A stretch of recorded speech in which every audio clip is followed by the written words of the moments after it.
आणि तिसरा प्रामुख्याने मला मुद्दा मांडायचा होता, तो म्हणजे महाराष्ट्रामध्ये जरीही आज नगर परिषद नगरपंचायतीच्या निवडणूक असतील तरी ग्रामीण भागामध्ये दौरा करताना एक गोष्ट जी समोर आली होती ती म्हणजे बऱ्याच ठिकाणी ह्या वर्षीच्या अवकाळी पावसामुळे आणि अतिवृष्टीमुळे लोकांचं जे नुकसान झालं होतं, शेतकऱ्यांचं जे नुकसान झालं होतं, त्याची नुकसान भरपाई या राज्यामध्ये कुठेही देण्यात आली नाहीये आणि त्याच्यामुळे शेतकऱ्यांचा खूप मोठा आक्रोश आणि राग हा आपल्याला सरकारच्या विरुद्ध दिसतो।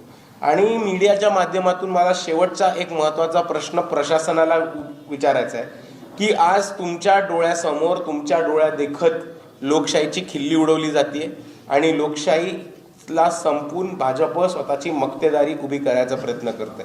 तटस्थ ब्युरोक्रेसी म्हणून आपण ॲक्शन घेणार आहात का? आणि आपण सरकारमध्ये म्हणजे प्रशासनामध्ये असताना, शासनामध्ये असताना स्वतःच्याच सरकारच्या विरुद्ध मॅल प्रॅक्टिसेसचे आपण ॲक्शन घेऊ शकणार आहात का?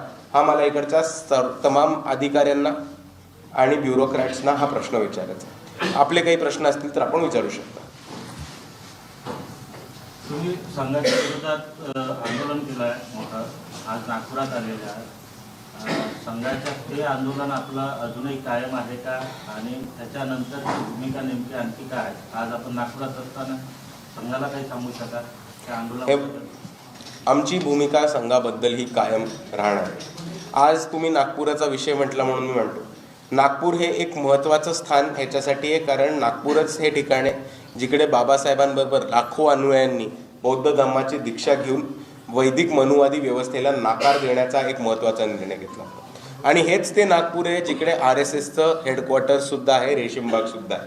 आणि म्हणून मी या नागपूरमध्ये बसून आज बोलतो की आमचा RSSच्या विरुद्ध लढा हा कायम राहणार आहे आणि जोपर्यंत RSS आमच्या मागण्यावरती ॲक्शन नाही घेत आणि आमच्या म्हणण्यावरती ॲक्शन नाही घेत तोपर्यंत आमची लढाई ही RSSशी चालू राहणार।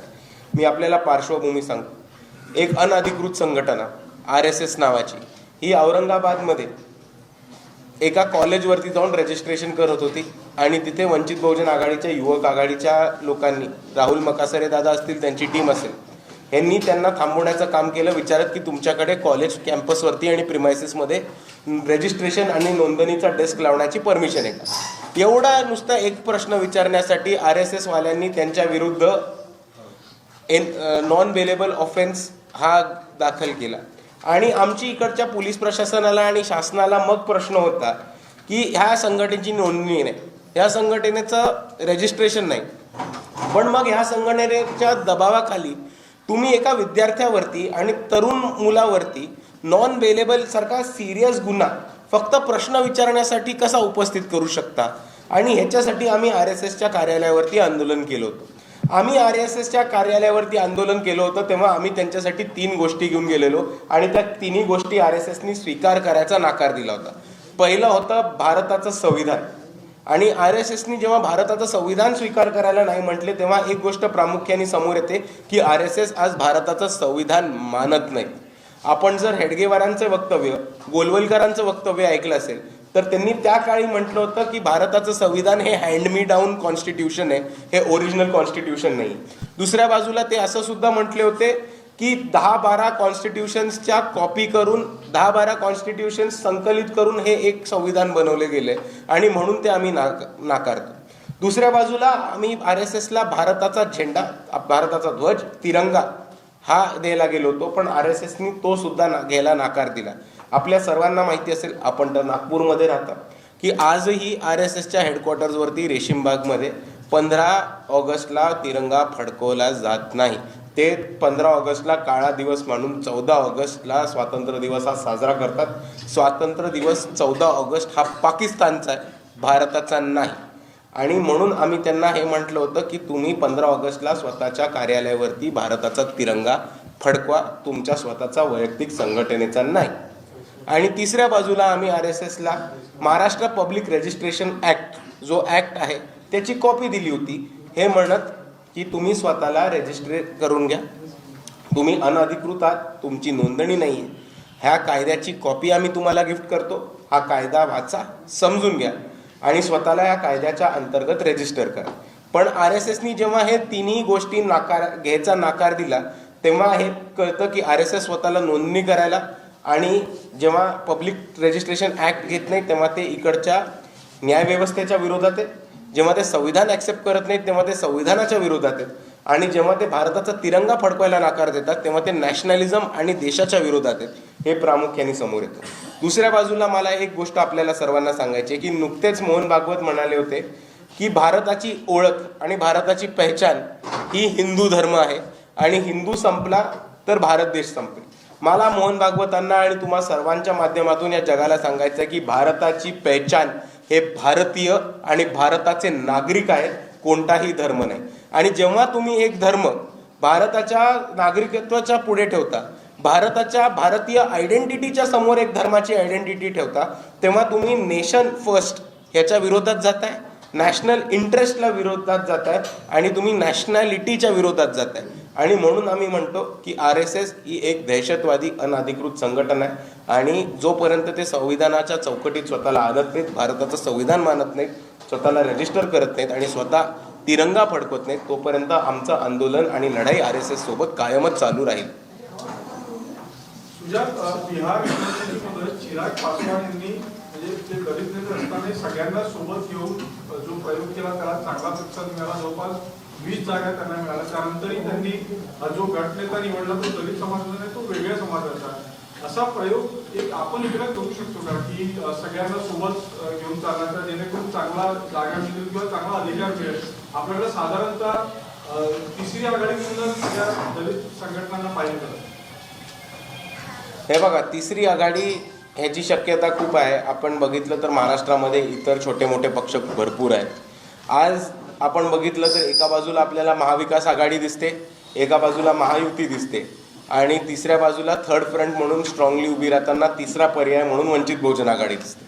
आणि हे 3 मेजर फॅक्टर्स आणि हे 3 मेजर फोर्सेस सोडले तर तुम्हाला शेतकरी कामगार पक्ष दिसेल, तुम्हाला स्वाभिमानी पक्ष दिसेल, स्वाभिमानी पक्ष विदर्भातला, स्वाभिमानी पक्ष पश्चिम महाराष्ट्रातला म्हणजे राजू शेट्टींचा, प्रहारसारखी संघटना दिसेल, MIM सारखे संघटना दिसतील आणि हे सगळे अस्तित्वात आहेत. पण जर तुम्ही आंबेडकरवादी गट आणि तट ह्याच्याबद्दल बोललात तर तमाम आंबेडकर गट तट ह्याची तुम्ही 2024ची लोकसभा आणि विधानसभेच्या मतदानाच्या वोट शेअरची बेरीज केली तर ती वंचित बहुजन आघाडीच्या 10% पण येत नाही, ही आज वस्तुस्थिती आहे. आणि म्हणून थर्ड ऑप्शन म्हणून वंचित बहुजन आघाडी उभी आहे. ज्यांना कोणाला थर्ड ऑप्शन आणि तिसऱ्या आघाडीमध्ये यायचंय, वंचितचे दरवाजे नेहमी तुमच्यासाठी खुले राहणार आहेत. सुजात, तुम्ही उल्लेख केला की भाजप सगळ्या पद्धतीचा हे करून गडचेपी करताय आणि निवडणुका एका प्रकारे ओढून ते नेत आहेत. 100 नगरसेवक बिनविरोध निवडून आले होते, तो एक होता. काल किंवा परवापासून ज्या पद्धतीने न्यायालय एकानंतर एक प्रभागांची काही ठिकाणी संपूर्ण निवडणूक हे करत आहे, म्हणजे न्यायालयामध्ये याचिका म्हणून निवडणूक आयोग करत आहे, याकडे कसं पाहता? कारण न्यायालयाने निर्णय नाही दिलाय, फक्त याचिका दाखल आहे आणि निवडणुका ज्या आहेत ते अनेक प्रभागांची रद्द करत आहे. यवतमाळ, वाशिम मध्ये तर पूर्ण नगर परिषदही रद्द झाली. नाही, मी जे म्हणतोय की कॉमन मॅनला निवडणुका ॲक्सेसेबल नाही राहिल्या, ह्याचाच हा भाग आहे. आता सर तुमचाच प्रश्न मी एक्सपांड करून एक्सप्लेन करतो. निवडणूक होणार होती 2 तारखेला म्हणजे उद्या, काल जजमेंट आलं म्हणजे 30 तारखेला जजमेंट आलं. आता 30 तारखेला जजमेंट येऊन ते कधी निवडणुका पोस्टपोन केल्यात? 20 तारखेला, म्हणजे 18 दिवस प्रचार वाढवला. आता कॉमन मॅनला, सर्वसामान्य नागरिकांना जो लोकवर्गणीमध्ये किंवा लोकांच्या मदतीने एक निवडणूक लढायचा प्रयत्न करतोय, त्याला 18 दिवस हा कॅम्पेन पिरियड बीजेपीच्या यंत्रणेच्या विरुद्ध किंवा काँग्रेसच्या यंत्रणेच्या विरुद्ध सस्टेन होणार आहे का? तर तो बिलकुल नाही होणार आहे. बीजेपीला सेंट्रल पैसा येतो, नगरपालिकेकडनं पैसा येतो, नगरपंचायतींकडनं पैसा येतो, तसाच राज्याकडनं पैसा येतो. बीजेपीची यंत्रणा आहे, बीजेपीच्या LED व्हॅन्स असतील, कार्यकर्त्यांची फौज असेल, वेगवेगळ्या कॅम्पेन मशिनरीज असतील, ह्या 18 दिवस जुमानी कामाला लागणार आहेत. पण आता हा नागरिक, जो सर्वसामान्य नागरिक आहे, अपक्ष म्हणून उभा राहिलाय आणि लोकांची इच्छा होती, लोकांचं गुडविल होतं त्याच्या वॉर्डामध्ये म्हणून तो उभा राहिलाय, त्याला 18 दिवस हे कॅम्पेन सस्टेन होणार आहे का? तर ते बिलकुल नाही होणार आहे. आणि म्हणून मी म्हणतो की तडकाफडकी इलेक्शन्स पुढे मागे करणं, एकत्र इलेक्शन्स घेणं मुद्दामून आणि मग ते पुढे ढकलणं, हा एका अर्थाने इलेक्शन्सला एक सर्वसामान्य साधारण माणूस इलेक्शनला उभाच नाही राहू शकणार किंवा उभा राहिला तरी तो नक्की पडलाच पाहिजे, या पद्धतीची यंत्रणा ही बीजेपीने उभी केलेली आपल्याला दिसते. न्यायालय आणि निवडणुका सोबत आहे मग या अनुषंगाने ज्या पद्धतीने, कारण इथे न्यायालयीन याचिकांचा उल्लेख करून निवडणूक आयोग निवडणुका रद्द करत. न्यायालयाने त्याच्या, आता जर आपण कॉन्स्टिट्युशनली बघितलं तर निवडणूक आयोगाने जो निर्णय दिलाय त्याच्यावरती हिअरिंग घेऊन ते ओव्हरराईट करण्याचा अधिकार हा न्यायालयाकडे आहे. पण एक आपल्या सर्वांना कॉन्स्टिट्युशनली तपास आणि लिगली तपास असा करायला लागणार आहे की जर न्यायालयामध्ये ती याचिका दाखल असेल तर ती न्यायालयामध्ये ऑन गोईंग याचिकावरती निवडणूक आयोग तडकाफडकी निर्णय घेऊ शकतं का, हा एक महत्त्वाचा प्रश्न उपस्थित राहतो. या निवडणुकीमध्ये सर्वात लक्ष्मी दर्शन चालू आहे, त्याकडे तुम्ही काय सांगता? लक्ष्मी दर्शन हे खऱ्या अर्थाने परत मी मग माझ्या ओरिजिनल मुद्द्याकडेच घेऊन येतो. लक्ष्मी दर्शन कोणाला जमणार आहे? जे आत्तापर्यंत सत्तेमध्ये आणि ज्यांनी सत्तेच्या तिजोऱ्या खाली केलेल्या आहेत. जो माणूस पहिल्यांदा निवडणुकीसाठी उभा राहतोय किंवा जो माणूस कोणत्याही पक्षाशी संघटनेशी न संबंध ठेवता वॉर्डाची निवडणूक आहे आणि मला माझ्या वॉर्डामध्ये काम करायचंय म्हणून तो निवडणुकीला उभं राहतोय, त्याला लक्ष्मी दर्शन हे शक्य नाहीच आहे. म्हणजे तुम्ही लक्ष्मी दर्शन म्हणा, गांधीजी म्हणा, पण नोट ह्या इलेक्शनमध्ये येणार आहेत आणि त्या नोटांमुळे इलेक्शन हे सर्वसामान्य माणसाला जिंकणं अशक्य झालेलं आहे. वंचितांना जिंकणं अशक्य झालंय, छोट्या पक्षांना, प्रादेशिक पक्षांना, रिजनल पार्टीजना जिंकणं अशक्य झालंय. ही परिस्थिती आज बीजेपीने करून ठेवली आहे आणि ही परिस्थिती करणं म्हणजे ऑपोजिशन संपवणं, विरोध संपवणं. विरोध संपवणं म्हणजे एकतर्फी निवडणूक लढणं आणि एकतर्फीच निवडणूक जिंकणं आणि एकतर्फी निवडणूक घेणं म्हणजे लोकशाहीला संपवणं. हे एक बीजेपीचं कटकारस्थान आहे जे आपल्या सर्वांनी समजून घेतलं पाहिजे. महाराष्ट्रामध्ये आता आपण जे बघितलं असेल तर राजकीय नेत्यांचे भाषणाचे स्तर आहे ते दिसत आहेत. कुठेतरी महायुती असेल किंवा महाविकास आघाडीमध्ये जे नेते आहेत ते एकंदरीत बोलताना त्यांचा स्तर घसरले, अशाकडे आपण कसं बघतो? नाही, जे होतंय ते चुकीचं होतंय. इकडच्या नेत्यांनी, राजकारण्यांनी स्वतःला एक एक्झाम्पल म्हणून आणि एक उदाहरण म्हणून की आपण कसं असलं पाहिजे, आपली बॉडी लँग्वेज कशी असली पाहिजे, आपण स्वतःला कसं कॅरी करतोय आणि इकडच्या तरुणांसमोर, युवकांसमोर आणि तमाम नागरिकांसमोर आपण आपली प्रतिमा काय पद्धतीने ठेवतोय हे खूप महत्त्वाचं एक गोष्ट राहते. आणि दुसऱ्या बाजूला एक पार्लमेंटरी लँग्वेज आणि पार्लमेंटरी बिहेवियर ह्याच्याबद्दल आपण नेहमी बोलत राहतो आणि तेच सगळ्यांनी पाळून आपण लोकप्रतिनिधी आहात, या देशाच्या संविधानाने निवडून दिलेले आपण लोकप्रतिनिधी आहात, आपण पीपल्स रिप्रेझेंटेटिव्ह आहात, याचं भान ठेवून पार्लमेंटरी डेकोरम हा सर्व नेत्यांनी फॉलो केला पाहिजे. जर ठाकरे बंधू एकत्र आले तर प्रकाश आंबेडकर, आनंदराज आंबेडकर एकत्र का नाही? हे बघा, हा एक मुद्दा आपण सर्वांनी पहिले ठाकरे बंधूंबद्दल समजून घेतलं पाहिजे. ठाकरे बंधू इतके वर्ष विरोधात होते, खालच्या पातळीवरती जाऊन एकमेकांना शिव्या घालत होते, खूप खालच्या पातळीवरती एकमेकांवरती टोकाची भूमिका घेत होते. पण आज दोघांचे पक्ष धोक्यात आले आणि दोघांच्याही मित्रपक्षांनी त्यांना दगा दिला किंवा राज ठाकरेंना मित्रपक्षांनी नुसतं वापरूनच घेतलंय. तर ह्यांचंही आज पक्ष संपण्याची परिस्थिती आली म्हणून डुबते को टिनके का सहारा म्हणून ते एकत्र आलेले आपल्याला दिसत आहे. हे चित्र तुम्हाला आंबेडकर बंधूंबरोबर एकत्र दिसणार नाही, कारण खालच्या पातळीवरची टीका, एकमेकांना पब्लिकली शिव्या घालणं हे कधीच इकडे झालं नाही. म्हणून जितकी नवल गोष्ट तुम्हाला ही वाटते तितकी ती वाटही नाही, अशी मी आपल्याला विनंती करतो.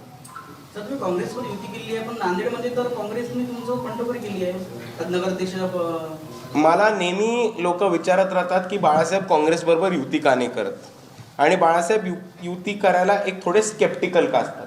तर नांदेडचं उदाहरणच बेस्ट एक्झाम्पल आहे की बाळासाहेब हे काँग्रेसबद्दल स्केप्टिकल का राहतात. आपल्या सर्वांना माहिती आहे की काँग्रेसनी सर्वात पहिले बाबासाहेब आंबेडकरांना भंडारा गोंदियामध्ये आणि तसंच मुंबईमध्ये सुद्धा पाडलं होतं. ते कसं पाडलं होतं? चीटिंग करून, छलकपट करून पाडलं होतं. आत्तापर्यंत अकोल्यामध्ये काँग्रेसची सीट लागो का ना लागो, काँग्रेसचा उमेदवार बाळासाहेब आंबेडकरांना कसा पाडता येईल याच क्रायटेरियावरती सिलेक्ट केला जातो. आणि त्याच पद्धतीने 50-50ची युतीची बोलणी झाली असताना, 50-50चं अग्रीमेंट सुद्धा झालं असताना, नांदेडमध्ये जेव्हा वंचित बहुजन आघाडीच्या उमेदवारांच्या विरुद्ध जेव्हा काँग्रेस बंडखोर करतात तेव्हा एक कळून येतं की काँग्रेस हा इकडच्या वंचितांच्या आणि दलितांच्या आणि तसंच आंबेडकरवाद्यांच्या पाठीमध्ये खंजीर खुपसायला प्रत्येक पावलावरती तयार असतो आणि त्यांना प्रत्येक अपॉर्च्युनिटी दिली की काँग्रेस इकडे धोका आणि दगेबाजी करतो हे ह्याच्यावरनं समोर आले. विधानसभेमध्ये लोकसभेमध्ये आम्ही काँग्रेसवरती अटॅक केला, काँग्रेसला पकडून ठेवलं आणि काँग्रेस बरोबर आमच्या अंगठ्याखाली होतं. नांदेडमध्ये आम्ही युती केली, मैत्रीचा हात पुढे केला तर त्यांनी पाठीमध्ये खंजीर खुपसायचं काम केलं. आता ह्याच्यावरनं काँग्रेसच्या नीतीबद्दल आणि नियतबद्दल आपल्याला काय समजतंय ते मला माहिती आहे. आणि म्हणून मी म्हणतो की धोकेबाजी करणार असाल तर आमचे दरवाजे बंद आहेत, पण सन्मानपूर्वक स्वाभिमानाने 50-50ची युती करणार असाल तर वंचित बहुजन आघाडीचे दरवाजे नेहमीच, जी लोक वंचितांना सन्मान आणि स्वाभिमानाने वागवतात त्यांच्यासाठी आमचे दरवाजे नेहमीच उघडे आहेत. आज संजय राऊतांनी म्हटलेलं आहे की लवकरच शिंदेचे 35 आमदार भाजप होणार आहेत आणि ते भाजपमध्ये येणार आहे. कशा अर्थाने पाहून या सगळ्या हा लोकशाही संपवण्याचाच भाग आहे. शिवसेनेचे फोडतील का काँग्रेसचे फोडतील का भाजप स्वतःच्याच मित्रपक्षांचा फोडतील, हा भाजप आणि संजय राऊतांचा प्रश्न आहे. पण मी आपल्याला एवढंच सांगू इच्छितो की निवडून आलेले उमेदवार फोडणं आणि लोकांना खोके देऊन स्वतःकडे ओढून घेणं आणि दुसऱ्या बाजूला ईडी CBIचा दबाव करून पक्ष फोडून उमेदवार आपल्याकडे करून घेणं, हा भाजपनी 2019 पासून महाराष्ट्रामध्ये सातत्याने केलेलं आहे. आणि त्याच जोरावरती आज भाजप 2019 मध्ये म्हणजे 2022 मध्ये सत्तेमध्ये परत शिंदेंना पकडून आलेली, शिंदेंच्या मार्फत आली होती. पण ह्याचमुळे मी आपल्या सर्वांना एक थोडासा फ्लॅशबॅक देऊ इच्छितो की 2024च्या लोकसभेच्या आधी जेव्हा वंचित बहुजन आघाडी आणि महाविकास आघाडीची बोलणी चालू होती तेव्हा बाळासाहेब आंबेडकरांनी काँग्रेस आणि महाविकास आघाडीला 4 अटी ठेवल्या होत्या. त्या अटींपैकी एक अट अशी होती की आम्हाला गॅरंटी द्या की वंचित बहुजन आघाडीच्या मतांवरती निवडून आलेले शिवसेनेचे उमेदवार हे भाजपमध्ये जाणार नाहीत.